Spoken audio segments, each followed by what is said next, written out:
Hello, and welcome to The Wave from Ocean Reef, a podcast about the flow of life today and how you and I might ride with or swim against it. I'm Dan Meyer, Chaplain-in-Residence at the beautiful Ocean Reef community in Key Largo, Florida, and here's The Wave for today. It was bedlam in the Harrison household on Christmas Day. Wired on too many candy canes and the frenzy of gifts too easily given and too quickly torn apart, the kids were running amok. When the 2-year-old smashed the creche scene in a fit of jealous rage, Mom could take it no more. Grabbing young Tyler by the arm, she hauled him upstairs and practically threw him into his playpen. The child wailed like his life was over. And though the door was slammed shut as his mother left, everyone downstairs could still hear the tantrum. A few minutes later, Grandfather entered the child's room. Tyler was clutching the edge of the playpen and still jumping up and down, crying. At the sight of his grandfather, the boy's little hands shot up as he burbled through his tears, "Out, Gramps! Out!" It was only natural for the older man to reach down to lift the child out of his predicament.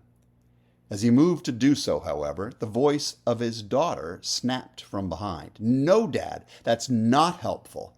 Tyler, you're being punished. You must stay in." The grandfather was at a loss. The child's tears and outstretched hands reached deeply into his heart. But the mother's wisdom in correcting her son couldn't be taken lightly. As he stepped back from the crib, Tyler's wailing soared to a new crescendo.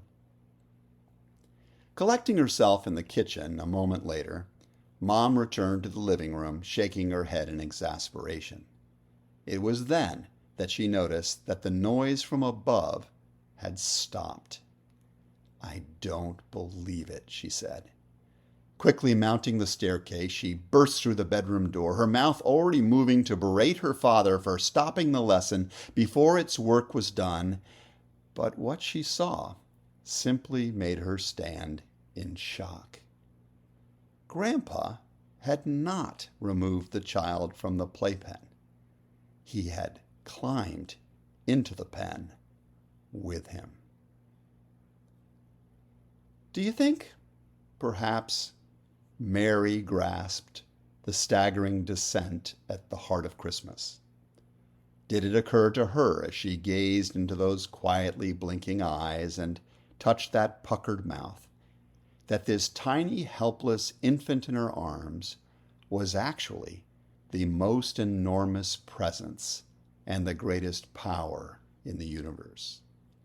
Did the significance of the words of the angel now really come home to her? That this was not simply a baby she held, but Emmanuel, literally meaning God with us. Did she understand on that holy night that the Most High God had climbed over the rail between eternity and time and let himself down into the crib of humanity? And more importantly, do you and I get that?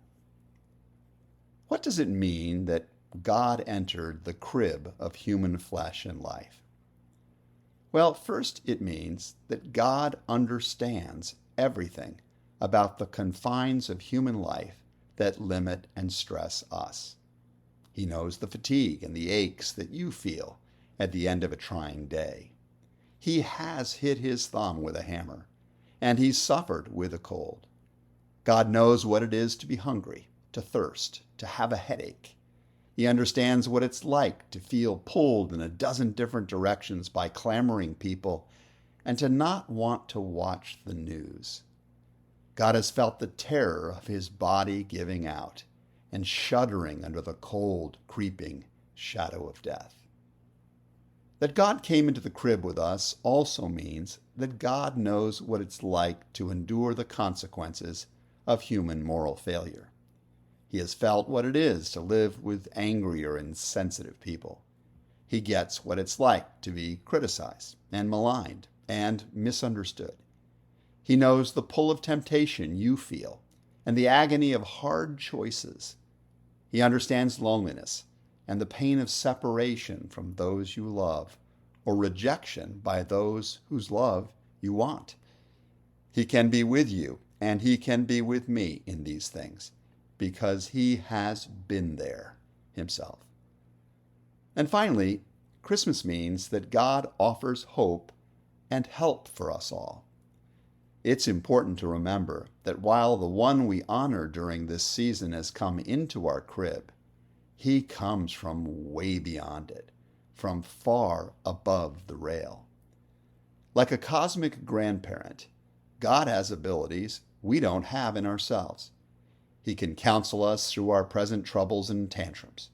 He can pronounce us forgiven of our failures and grant us a new beginning. He has the capacity to carry us to new life even after our bodies wear out. So whatever our religious background, or none, every time we give good gifts to imperfect children, every time we stop to offer someone our full presence when we could have left them to struggle alone, each time we stoop to render help we did not have to give, or to look up with hope from whatever mess we've gotten ourselves into, we are entering into the mystery and the marvel of what Christmas means. And if we could each do it just a bit more, I think, it might just change the quality of the new year ahead.